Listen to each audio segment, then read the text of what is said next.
You just realized your business needed to hire someone yesterday. How can you find amazing candidates fast? Easy. Just use Indeed. Stop struggling to get your job post seen on other job sites. With Indeed sponsored jobs, your post jumps to the top of the page for your relevant candidates, so you can reach the people you want faster. According to Indeed data, sponsored jobs posted directly on Indeed have 45% more applications than non-sponsored jobs. Don't wait any longer. Speed up your hiring right now with Indeed. And listeners of this show will get a $75 sponsored job credit to get your jobs more visibility at Indeed.com/ARTS. Just go to Indeed.com/ARTS right now and support our show by saying you heard about Indeed on this podcast. Terms and conditions apply. Hiring? Indeed is all you need.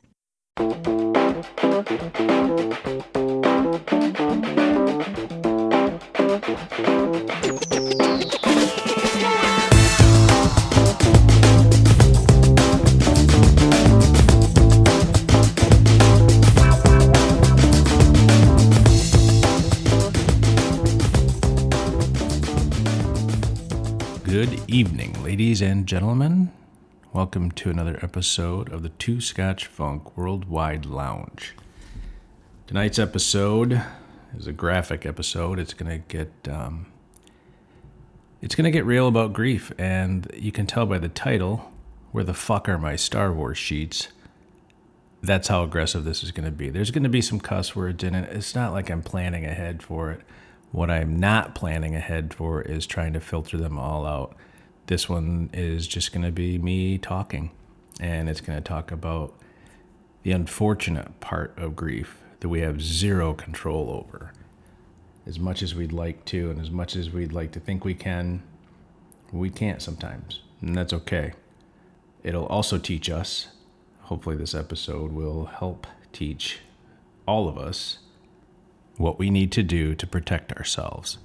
And yeah, that's right, I said it, protect ourselves, because in your deepest, darkest, saddest, weakest moments, there are going to be the weakest, shittiest people that will come out of the woodwork and punch you in the face. Not literally, but although it'd be easier if they did so you could retaliate properly. Although I don't know if that's possible either, because some of the people that did what they did, I don't know if I'd have been able to stop the retaliation. There's that much rage. There was, for sure. Sometimes it pokes its head out again, but those people have become nothing. And I think that's a self-defense mechanism. And sometimes you have to do that. You have to find whatever self-defense mechanism works for you. There's no right one. I mean, there's some wrong ones, but there's no right one. So we'll go through those too. So I thought I would do a little defining of the word grief. And there's a couple different ways we can do it, but this one seems to work. Grief is the natural emotional response to the loss of someone close, such as a family member or friend. Grief can also occur after a serious illness, divorce, or other significant loss. Grief often involves intense sadness and feelings of shock and numbness. You may even have feelings of denial and anger. Well, of course you will. Those are part of the steps of grieving. However, the part that's most important is the shock and numbness. That's where I'm coming from tonight. The shock and the numbness. The sorrows there, the denial. I mean, it's hard to deny a loss of someone, but maybe that's subconscious, because there's still times I'll see something cool and take a picture and like, man, Dad would really like to see this, and go to send him a text, and I can't. I know I've talked about that, but is that a subconscious level of denial? Probably. I think that's accurate. Some of the shock and the numbness comes from the situation. Now, where is your grief coming from? Is it a divorce? Those are very difficult to deal with. You've just lost your partner, someone you picked and chose you back.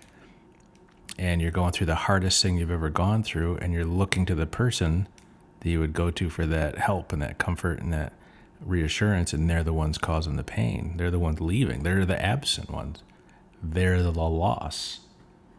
You grieve the loss of a career. I mean, say you've been terminated or you've moved on to another job. All of a sudden, you've lost all your workmates, your teammates, all the people you saw on a daily basis. They become your family. These are important people. All of a sudden, they're gone. And guess what? They move on. They continue to go to work. And yeah, you're still close with them and they're still dear friends. And you pick up the phone and they're still there. That loss is still there. That daily routine of seeing people, being responsible, having these things to do, it's gone. You've lost it. Sometimes it goes so far as to even the people that were your work friends, work family, not your close ones, but the ones you thought might be, disappear because of their allegiance to the company or their allegiance to a different boss, or, maybe just to know that, hey, I still have to continue to come to this job. I still need it to pay the bills. Derek was a good friend, but he's gone. I need to keep my head down and work here. Then you get to the loss of someone close, a family member, a friend, a dear friend. That's the hardest thing to deal with. Beyond the divorce, that's been the very hardest thing that I've ever had to deal with. And it's still, it's harder because it's permanent, but you don't revisit it because the person's gone. But one of the things you'll find when you lose someone, especially someone that is the matriarch or patriarch of the family, you will see people do things that they would never dream of if that person were still alive. The weak work together. They team up for a common goal. People that were never friends or never close in the beginning, never were until it became a convenience or necessity. The weakness needs a teammate. They cannot face adversity on their own. They cannot get their way on their own because where they're standing, the ground they're standing on, is not solid ground. It's more like quicksand. And in the end, it works out to be that. But what you'll find, and this is the shitty part, and this is where it's going to get ugly and aggressive, and I'm not even going to apologize in advance. This is important stuff. You need to find your people. Each instance is different, of course, if you lose a pet, a friend, a parent, a sibling, child, God forbid. It's all going to be different. But no matter the loss, you need to have your people in line and around you. Now, sometimes these losses are so sudden, there's no way to plan for it. Dad was very sick. We knew the end was closer than it wasn't. You can try to prepare for the event. You know what the event is. That's the passing of your loved one. But you are never, ever going to be prepared for the moment. Not ever. I don't care who you are, how strong you are. And that's okay. That means you're human and you have a good heart. The moment in the grand scheme of things is very fast. It comes and goes so quickly. The body goes into self-defense. It puts you into a state of shock.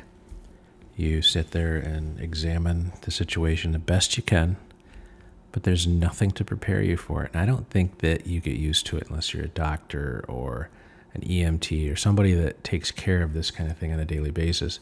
If you're just a normal person, it is shocking. And your body goes into self-defense. It's survival mode. Unfortunately, survival mode is also when you're at your most vulnerable. You're looking to people that you've counted on throughout your life, or at least thought you could trust throughout your life, and thinking, okay, this is a safe person. This person will take care of me. And behavior changes so radically. Things that these people would never do if that person was alive, and that's, again, my point of reference is my father. These people would never have acted like that in front of him. As we tried to do our best to respect the way Dad lived life and did his things, others didn't. It went straight to, what can I get from this? And it's a shock. It is a shock to your system. When you get a little bit further from the epicenter, it's not as big a shock. Some are. Some of the people that were your family by name and by blood become nothing. And that's another loss. You lose people that you loved and trusted and counted on and just adored because of their behavior. And in my instance, it was about stuff and money. How much more can we get out of my dad is what they were after. How come I didn't get this? And, one of these people, I won't even name them because they don't deserve that kind of recognition. went up to some of my favorite people at my dad's party, my dad's celebration, asking these young people, did you get everything you wanted? Did I get everything I wanted? No, I want my grandpa back. I want my dad back. I want my friend back. It's not about the stuff to us, but to some it is. And the same people that wouldn't lift a fucking finger to help me when I was driving back and forth from Charlevoix to Alpena to get everything ready were the fucking first ones to stand there and bitch. Oh, God, Derek didn't offer me this. What a piece of shit. Derek didn't do this. He didn't give me that. No, I didn't. There's a certain point in time where you take responsibility to go to the person that's alive and say, hey, I'd really like to have that. That requires courage, I guess. I don't know. All the stuff in the world will not bring a person back. Yeah, it's nice to have a memento. I mean, a safe, a concrete safe, that, you wanted that? That was important? That reminded you of Dad? No, that's bullshit. You just wanted stuff. My little sister and I have a 60 by 40 pole barn full of Dad's stuff. And I can remember walking the property as Dad was getting more and more sick, and it was getting closer to the end. And he'd walk along, and we were chit-chatting. And he said, kid, my treasures are your junk. When you get rid of this stuff, don't feel bad. Well, when your dad says that to you, of course you're going to feel bad. You're going to feel like, well, Dad, it's not junk. I'm not going to get rid of it. And you don't, not at first. But you do have to eventually. My little sister and I did the best we could, and we're still working on that. We still have things to get rid of and reallocate, instead of saying get rid of is a better way to do it. But historical society, educational groups, kids groups, things that people could use to learn with or have good memories of, that type of thing. And no, we haven't sold off Dad's treasure fortune for millions. That's not it at all. The best we could do is carry on the legacy by making sure those bits and pieces that meant something to Dad go to people that they mean something to as well. Is that the proper way to do things? I have no idea. My sister and I talked about it, and that seemed to be the best way we thought to carry on Dad's legacy. So we did it that way. Money and stuff do not bring your person back, no matter what. The true heart of people come out in these situations. Sometimes it is absolutely shitty. Sometimes it's absolutely beautiful. So many friends and family rose to the occasion, did everything they could to help. It was an amazing experience now to be able to look back on and say, wow, there are some really fantastic people in this world. There's some shitbirds, and they're always going to be, but thankfully they're the minority. Do the weak minority cause the most pain? Yeah. Do the bulk of the great people help temper that? Absolutely. Because the weak, shitty people that want the stuff and the money, they have to go back and look at their stuff and the money, and all they have is that. They don't have people like what I do and what my sister does. And we have been so fortunate to follow Mom and Dad in their footsteps, knowing how to treat people properly, and the gifts that come back from that. The other people, they have no idea. They have no idea the loss they've incurred. All they see is the things that they've lost, things and money. That's just so sad. So yeah, be prepared. Be prepared for awfulness. Be prepared to look at people that have shaken your hand, given you a hug, said, I love you, and then that just pull the blade right out of you. You can do that yourself. Be prepared for that. However, be prepared to be overwhelmed with love and kindness as well. It may be hard to receive. You will be numb. You will be. It's a horrible, horrible thing. Loss, no matter what kind, like we talked about in the very beginning of this thing. Everybody grieves differently, and you can only do the very best you can do with the time you've been given. So do that. be kind to yourself, be kind to the others around you. You're not in a great position to react to the weak and shitty. They see that. They take advantage of that. I see it in our country. I see it all over the place now. You're not yourself when this stuff happens. You're a shell of yourself. So be kind to yourself. Later, when you do your deep dive and say, how could I have done this better?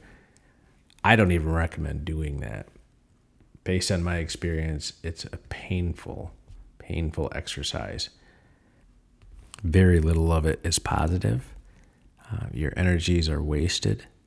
And if you go back and say, I wish I would have said this or done this, do you? Probably not. Otherwise, you would have done or said those things. And probably not made yourself feel better long run and validated the bad behavior of the others. So there's the hard part. Now you're going to ask me, what in the hell does that title mean? So we'll do some levity here.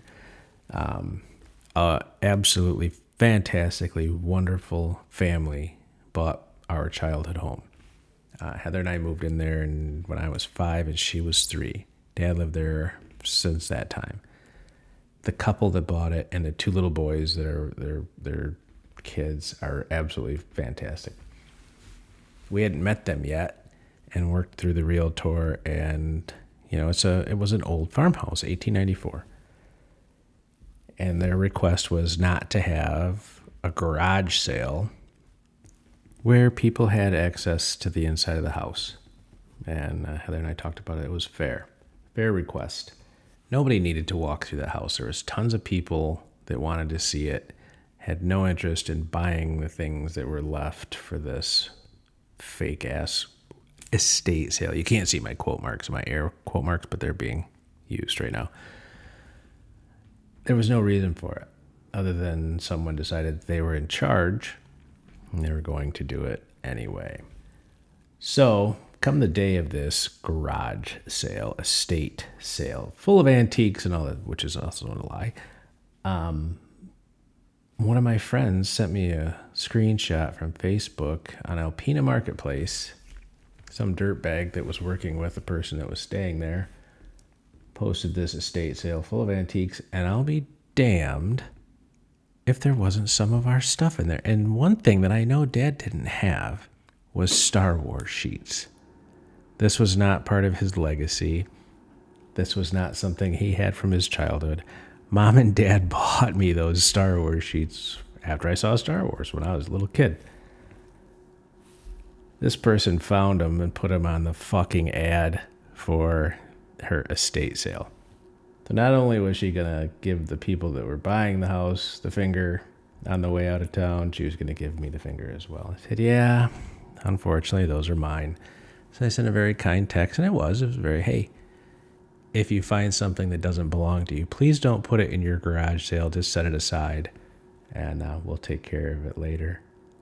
And I'll be damned, those Star Wars sheets never showed up again. There wasn't any check written to me either for the proceeds. It's all about the proceeds, right? So there you have it. Be prepared. Always be prepared. Be a Boy Scout. You never know how people are going to act or react or do what they're going to do. Be good to yourself. Be good to the people that are good to you. And do your very best just to get through it. That's the most important thing. You got a lot of healing to do. It's been 2 years and some change, and I have a ton of healing to do. This podcast was part of it. Telling that Star Wars sheet story, as pissed off as I was that somebody decided to become a thief and steal something from my childhood, what was I going to do with them? Buy a small bed to put them on? No. It was a concept. Guess what? I'm over it. Congratulations. You got whatever you got for my sheets. I hope your dignity and integrity was worth it. We can talk about the stolen drugs later. Oh, wait. No, we probably shouldn't. We will, though. That's enough. That's a long one. Had to get it done. Had to get it out of the way. I hope you all have a fantastic weekend. This is my Friday night party night. It's pizza night by myself, so it's a personal pan, but that's okay. I sure do appreciate you all. This podcast whatever is going on in the ether has been amazing. I've had better response, better listening, better downloads, better everything with this latest iteration. And the blog post I posted set records as well. So whatever I can do to make it better, let me know. Otherwise, I'm going to shut her down. Have a great night, everybody. Thank you so much for listening.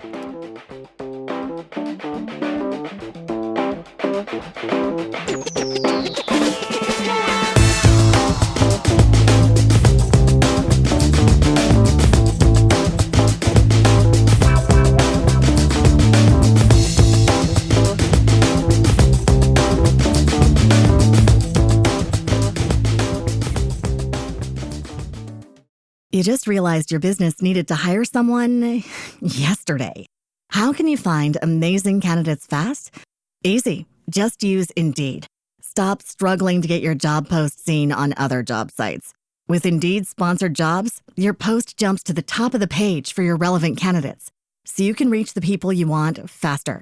According to Indeed data, sponsored jobs posted directly on Indeed have 45% more applications than non-sponsored jobs. Don't wait any longer. Speed up your hiring right now with Indeed. And listeners of this show will get a $75 sponsored job credit to get your jobs more visibility at Indeed.com/ARTS. Just go to Indeed.com/ARTS right now and support our show by saying you heard about Indeed on this podcast. Terms and conditions apply. Hiring? Indeed is all you need.